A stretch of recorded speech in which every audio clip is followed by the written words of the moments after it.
Mummy స్వప్న, నేను ఏ తప్పు చేయలేదు స్వప్న. నాకే పాపం తెలియదు. నన్ను నమ్ము స్వప్న, ప్లీజ్. ఇప్పుడు ఏం చేయలేము. మగాడిని అనే మందులో మనిషి అనే సంగతి కూడా మర్చిపోయాం. కట్టుకున్నది చెప్పే మంచిని వదిలేసి అబద్ధాలతో ఆకలి తెచ్చుకుని మీ అమ్మ మాటలే నమ్మి అబద్ధం మీదే నడుస్తూ అబద్ధంలోనే తడుస్తూ అదే ఆనందం అని నువ్వు బ్రతికావు. ఇప్పుడు ఏమైంది? జైల్లో కూర్చొని చిప్పుకుడు తినాల్సి వచ్చింది. స్వప్న, ఇక్కడికి నువ్వు వచ్చింది వాడిని చూడాలిగా, లేక వాడిని అవమానించాలిగా? నువ్వు ఉన్నంత కాలం, నీ కొడుకు నీ మాట విన్నంత కాలం ఒకరు అవమానించాల్సిన పర్లేదు. నీ కొడుకే అవమానాన్ని వెతుక్కుంటూ వెళ్ళి అగాధంలో పడ్డాడు. దానికి నిదర్శనమే ఈ జైలు గోడలు. ఇంకా ఏం మొహం పెట్టుకుని మాట్లాడుతున్నావు? నువ్వు చెప్పేది అక్షర సత్యం స్వప్న. నేను ఎన్నో తప్పులు చేశాను, నేను ఎంతగానో బాధ పెట్టాను. కానీ నేను హత్య చేయలేదు అని ఎవరు నమ్మినా నమ్మకపోయినా నువ్వు నమ్మితే చాలు స్వప్న, నువ్వు నమ్మితే చాలు. ఎలా నమ్మమంటావు? తాళి కట్టిన భార్యతోనే నేను ఫలానా దాన్ని ప్రేమించాను, దాని దగ్గర డబ్బు ఉంది, ఇక దాంతోనే ఉంటాను, దానింట్లోనే తింటాను అని చెప్పిన గొప్ప మనిషివి నువ్వు. అలా అనక స్వప్న, నేను నీకు చెప్పింది నిజమే. తన దగ్గర డబ్బు ఉందని, ఆ డబ్బు నాకు సొంతం కావాలని వెళ్ళింది కూడా నిజమే. కానీ నేనేమో అమ్మాయిని ఇష్టపడలేదు స్వప్న. నాకు ఆలోచన కూడా లేదు. అలాంటిది తనని చంపాలని నేనెందుకు అనుకుంటాను? దానివల్ల నాశనం ఏది? నా జీవితమే కదా. ఒక్కసారి ఆలోచించు స్వప్న. ఇంట్లో మామయ్యకి రాజుకి చెప్పి ఎలాగైనా నన్ను కాపాడు స్వప్న, ప్లీజ్. నేను దండం పెడతాను స్వప్న. ఇన్నాళ్ళు నేను నమ్మితేనే కదా మోసం చేశావు. అయినా జీవితం పంచుకున్న దాని కదా మళ్ళీ నేను నమ్మి ఏదైనా ప్రయత్నం చేయాలన్నా అబద్ధానికి చిరునామా లాంటి నిన్ను ఇంట్లో అయిన వాళ్ళు, ఇక్కడ పోలీసులు ఎవరు నేను నమ్మలేని స్థితికి నువ్వు దిగజారిపోయావు. ఏం చేయమంటావు? నువ్వేం చేయొద్దు, నోరు మూసుకోను. రే రాహుల్, నువ్వు దేనికి తల వంచక్కర్లేదురా, ఎవరికి భయపడనక్కర్లేదు. నీకు నేనున్నాను. ఎంత ఖర్చైనా సరే నేను బయటకు తీసుకొస్తాను. చూసావా, ఇది మీ అమ్మ మానసిక స్థితి. ఇక మీరు మారరు. జీవితాలు నాశనమైనా, బతుకులు బూడిదైనా మీరు మాత్రం మారరు. గొడ్డు కంచె దాటితే కాపరి తప్పు, బిడ్డ తప్పు చేస్తే తల్లిదే తప్పు. కానీ నువ్వు కొడుకు పంచన చేరి కంచె దాటించి ఊరి మీదకి వదిలేసిన ఘనత నీది. ఇప్పుడు అది కూడా చాలదన్నట్టు కొడుకుతో తప్పు చేయించడమే కాకుండా తప్పుడు మార్గంలో కొడుకుని కాపాడాలని చూస్తున్నావు. నేను తప్పుకుంటే వాడు జైల్లో ఉండడమే కాదు, నువ్వు రోడ్డు మీద ఉంటావు. భర్త నేను ఆడదానిగా బజారులో పడతావు. అందుకే అడ్డదారిలో వెళ్ళైనా సరే నేను నా కొడుకుని కాపాడాలనుకుంటున్నాను. నీకు చేతనైతే నువ్వు రహదారిలోనే వెళ్ళి ఎలా కాపాడతావో కాపాడుకో. హలో రాజు, నేను పోలీస్ స్టేషన్ దగ్గర ఉన్నాను.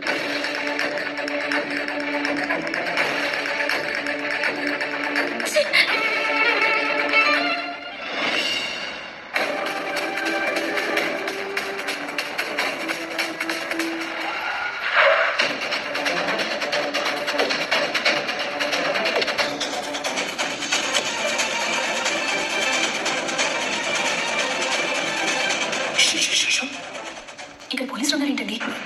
మర్డర్ జరిగింది కదా, లోపల ఏమైనా క్లూస్ మిస్ అవుతాయని కేసు క్లోజ్ అయ్యే వరకు పోలీసులు ఇలా కాపలాగా ఉంటారు. మరి మనం ఇప్పుడు లోపలికి వెళ్ళడానికి వాళ్ళు ఒప్పుకుంటారా? చచ్చినా ఒప్పుకోరు.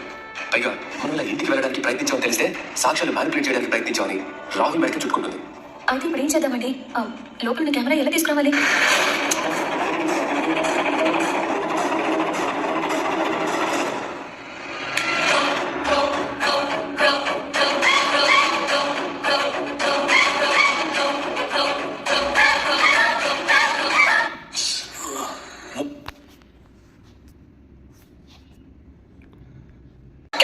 అటు పెట్టాను, చూపిస్తానండి.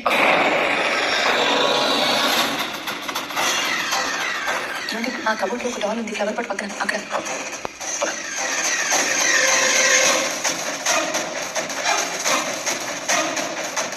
అదండి. అమ్మయ్య, పోలీసులు మనల్ని చూడలేదు. డిసప్పాయింట్ అయ్యావా? పోనీ ఒకసారి వెళ్ళి హాయ్ చెప్పారా? ఏమిటి దీనికేమీ తక్కువ లేదు. సరే, అలా తీసుకోండి.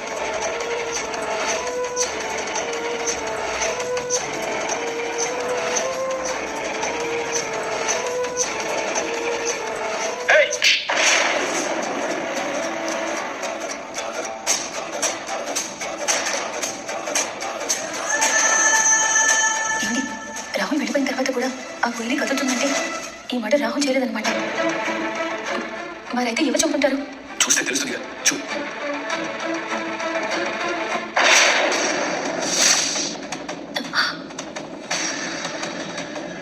ఈ ఒక్క సాక్ష్యం చాలండి రాహుల్ని కాపాడడానికి. పదండి, స్టేషన్కి వెళ్దాం.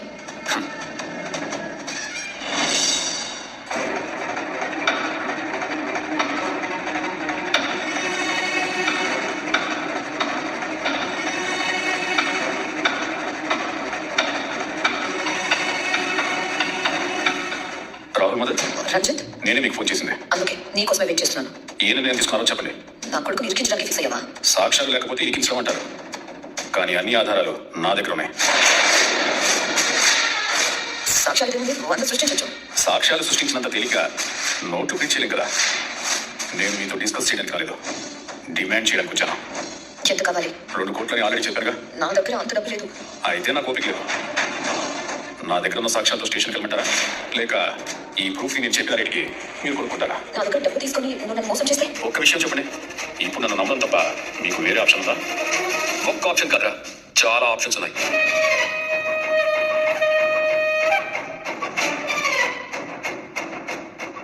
ఎవరు మీరు? ఇరా, నీ ఇల్లు బీకి పందిరేసిన మమ్మల్ని ఇంకా గుర్తుపట్టలేదురా పెదవా? రాహుల్ విడిపించడానికి మాకు ఒకే ఆప్షన్ ఉందిరా. రాహుల్ తప్పు చేయలేదని నమ్మి నిర్దోషిగా బయటికి తీసుకురావడం. మేము మాత్రం నీకు చాలా ఆప్షన్స్ ఇస్తున్నాం. నీకు నువ్వుగా నేరాన్ని ఒప్పుకొని పోలీసులకి లొంగిపోవడం, నిన్ను 4 తన్ని నేరాన్ని ఒప్పించడం, నీ దగ్గర ఉన్న ఆధారాలు ఫేక్ అని పోలీసుల్ని నమ్మించడం, నిన్ను అరెస్ట్ చేయించడం. ఈ ఆప్షన్స్ లో ఏది బెటర్ ఆలోచించుకో. రాజ్, ఏం చేస్తున్నారు మీరు? వీడి దగ్గర సాక్ష్యాలు ఉన్నాయి. వీడి కానీ స్టేషన్ లోకి వెళ్తే రాహుల్ జైలుకే పరిమితం కావాల్సి వస్తుంది. ఆ అమ్మాయిని చంపింది రాహుల్ కాదు, వీడు. ఏమంటున్నారు మీరు? అన్ని పోలీసుల ముందే తెలుస్తాను. Welcome to my Sunday party.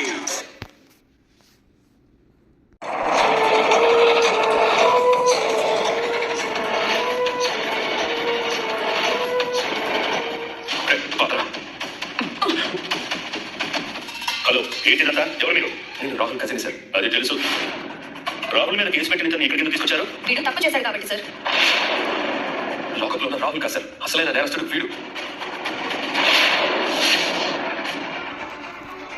కట్టుకున్న భార్యని నిర్దాక్షిణంగా చంపేసి ఆ కేసుని మా రాహుల్ మీదకి నెట్టేసిన దుర్మార్గుడు సార్ వీడు. మీరెలా చెప్పగలరు? మీరు మాటలు చెప్తే నమ్మరని నాకు తెలుసు సార్, అందుకే సాక్ష్యాలతో వచ్చాం. కూలీని వీడే చెప్పడానికి కావాల్సిన ఆధారాలన్నీ ఫోన్లో ఉన్నాయి సార్, చూడండి సార్.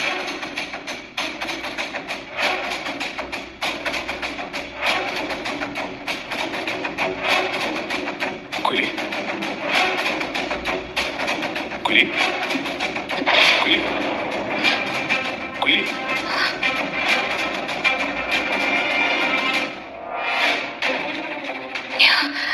నాకు కళ్ళు తిరుగుతున్నాయి. నువ్వు చేసిన పనికి నాకు ప్రపంచమే తిరుగుతుంది. నేనేం చేశాను? ఇంకా ఏం చేయాలి? ఇంకా ఏం చేయాలి? ఆ రాహుల్ గారి దగ్గర డబ్బుంది అన్నావు, వాడి కోటీశ్వరుడు అన్నావు, వాడిని ట్రాప్ చేస్తే మనం లగ్జరీగా బతకచ్చు అన్నావు. నేను నీ మొగుడిని అన్న సంగతి కూడా మర్చిపోయావు. నీ ప్లాన్కి నేను ఒప్పుకున్నాను, కానీ ఏమైంది? ఏమైంది? అంతా నాశనం అయిపోయింది. మనకి డబ్బు వస్తుందనే కదా నేను పని చేశాను. నువ్వు అప్పులు చేశావు. లాస్ట్ టైం నువ్వు దొంగతనం చేస్తే నేను బయటకు తీసుకురావడానికి నేను అప్పు చేసి నీకు డబ్బులు ఇవ్వలేదా? అందుకే ₹1 కోటి అప్పోయింది. అది చాలదన్నట్టు ఆ రాహుల్ గారిని ట్రాప్ చేయడం కోసం లక్షలు ఖర్చు పెట్టించాం. ఇప్పుడు మొత్తం పోయింది. అప్పులు వాళ్ళు నన్ను తరుగుతున్నారు. ఇప్పుడు నేను ఏం చేయమంటావు? నన్నంటున్నావేంటి? ఇద్దరం కలిసే చేశాం. ఇప్పుడు అప్పుల బాధ నుంచి బయటపడాలంటే మనకు ₹1 కోటి కావాలి. అవి సంపాదించాలి. ఇప్పుడు మనకు డబ్బు కావాలి, అంతే కదా? అవును. అప్పులు నీకు ఇచ్చి హ్యాపీగా బతకాలి, అంతే కదా? అవును. సరే, ఈ వీడియో చూడు.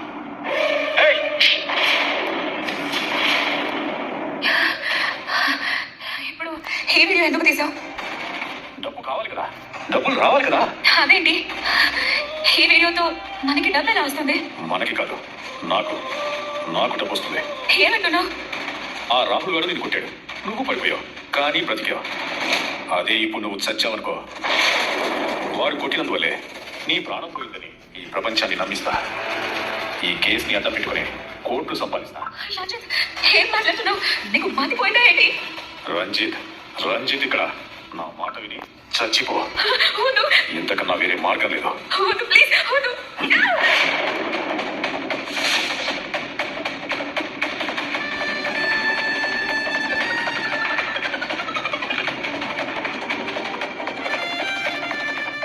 చూసారు కదా సార్, అది వీడు చేసింది.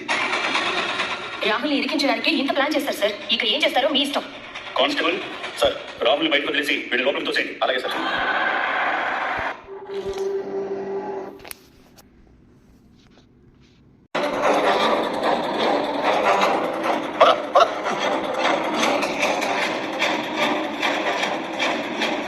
థ్యాంక్స్ రాజ్. రాహుల్, టైం ఎప్పుడు మనది కాదు. నువ్వు తప్పు చేయలేదు కాబట్టి బయటపడగలిగా, కానీ తప్పు చేసిన ప్రతిసారి నువ్వు తప్పించుకోవడం సాధ్యం కాదు. మనిషిలా మారు రాహుల్. ఒక మంచి భర్తగా మంచి తండ్రిగా బ్రతికి చూపించు. నేను ఇంకెప్పుడూ తప్పు చేయను. ఇకపై నాలో ఒక మారిన మనిషిని చూస్తాను. నా కొడుకును విడిపించారు. ఈ గట్టు పెట్టుకుని ఇంకెన్ని బిల్డప్ ఇస్తారో ఏంటో. కర్మ. రాజ్, మీ మీరు మర్చిపోలేరు. చిన్నవాళ్ళు అయిపోయారు. లేదంటే మీ కాళ్ళు పట్టుకోవాలనుంది. అదే ఏంటి వాడి మనసుకి బామర్ది అయినా నాకు తమ్ముడు కంటే ఎక్కువ. వాడు మారితే నాకు అంతే చాలు. అక్క, ఇప్పుడు హ్యాపీయా? ఈ సంతోషం నీ వల్లే ఇదంతా సాధ్యమైంది. అయ్యో అక్క, అదేం లేదు. రండి వెళ్దాం. రా రాహుల్. ఏమండి?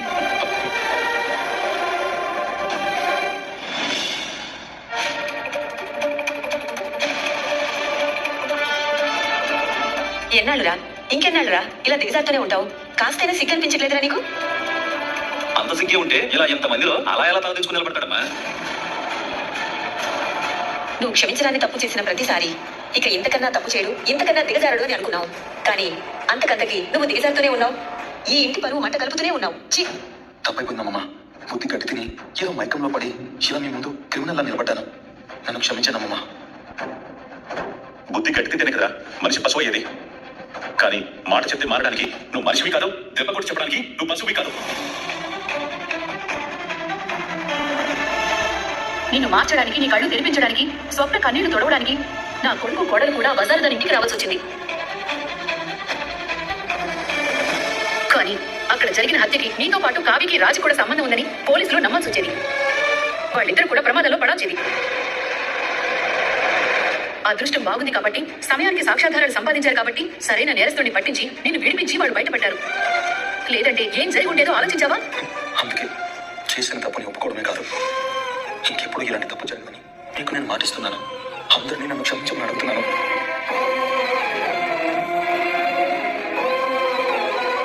ఇలాంటి తప్పు జరగదు అంటే మళ్ళీ ఇంకో కొత్త తప్పు చేస్తావా?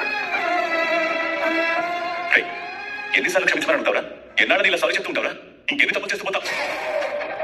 పరిస్థితులు అనుకూలించక నువ్వే హత్య చేసేవని రుజువు ఉంటే జీవితాంతం జైల్లో చిప్పకుడు తినేవాడివి. ఒక్కసారి నేను నమ్ముకున్న ఆ స్వప్నం చూడరా. నీకు జరగడానికి ఏదైనా జరిగితే నీ భార్య బిడ్డ ఏమైపోయేవారో ఒక్కసారి ఊహించుకో. జీవితాంతం నీ పాప తండ్రి లేని బిడ్డగా పెరగాల్సి వచ్చిందిరా వెతవా. ఇప్పటికైనా కాస్త మారు, లేదంటే నేను మనిషిని ఎవ్వరు అనరు. మారే లక్షణం కనిపిస్తుందా వాళ్ళు? ఇప్పటికీ మారకపోతే ఇక ఆ దేవుడు కూడా వాడిని కాపాడలేడు. నిజమేమమ్మా, మీరు నన్ను తిట్టడంలో తప్పులేదు. నన్ను నమ్మకపోవడంలో అర్థం ఉంది. నేను అలా చేసుకున్నాను.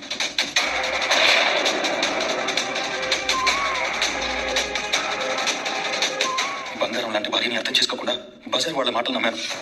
హారిని కాదన్నాను, కాకికి చేరువయ్యాను. దాని మోసానికి బలయ్యాను. ఇప్పుడు రాజ్ కావ్య వల్లే నా కళ్ళు తెరిచాను. ఇప్పుడు నా తప్పు ఒప్పుకొని నేను మారాను అని చెప్పినా మీరెవరూ నమ్మరు. నన్ను నమ్మమని కూడా నేను అడగలేదు. కానీ ఈ ఒక్కసారికి నన్ను క్షమించమని మాత్రం అడుగుతున్నాను. నన్ను క్షమించండి.